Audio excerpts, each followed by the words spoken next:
Let's go back to the 1920s. Light bulbs were getting better and better, and some could last around 2,000 to 2,500 hours. Sounds great, right? Well, not if you're the company selling the light bulbs, because if your bulb lasts for years, your customer doesn't need another one for years. So in 1924, some of the biggest light bulb manufacturers in the world came together and formed something called the Phoebus Cartel. And here's where it gets crazy. They agreed to limit the lifespan of their bulbs to around 1,000 hours, and companies could actually be penalized if their bulbs lasted longer than that. Think about that. They already knew how to make the product last longer, but a product that lasts forever isn't exactly great for business. The longer your bulb lasts, the longer you go without buying another one. And this is where something called planned obsolescence comes in. The idea is simple. You either make a product eventually need replacing, or you give people a reason to replace it even when it still works. And this didn't stay with light bulbs. Look at the car industry. General Motors started introducing major design changes to its cars every year, and suddenly your perfectly working car could look outdated just because a newer model had arrived. Old didn't have to mean broken anymore. It could just mean outdated. And you've probably experienced this yourself.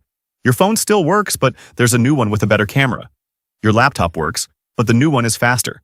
Your headphones are fine, but now there's a newer version with better noise cancellation. And sometimes the new product really is better. That's completely normal. Technology improves. But that's what makes this strategy so clever. You don't always have to make people buy something. You just have to give them a reason to want it. Because think about it. If a company makes more money when you replace something instead of repairing it, the company has an incentive to keep that replacement cycle going. And today, that doesn't necessarily mean making things break. It can be software support, difficult repairs, new designs, better features, advertising, or simply making last year's product feel old. And have you noticed how sometimes your laptop suddenly starts acting weird?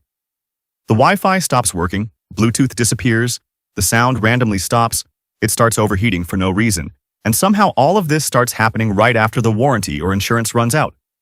Maybe it's just bad luck. Maybe it's normal wear and tear. Or maybe there's something else going on. You don't have to hate your old laptop. You just have to start wanting the new one.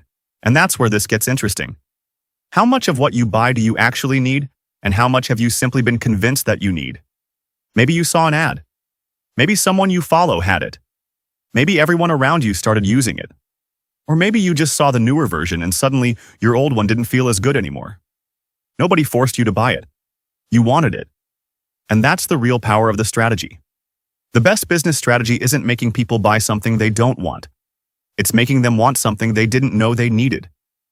So the next time something you own suddenly feels old, ask yourself, is it actually broken? Or did someone just get really good at making me want the next thing? And if you enjoyed this, welcome to ThinkForge. This is only the beginning. I'll be uploading twice a week about the strange businesses, technologies, mysteries, ideas, and stories hiding in the world around us. So if you like this kind of stuff, subscribe, and I'll see you in the next one.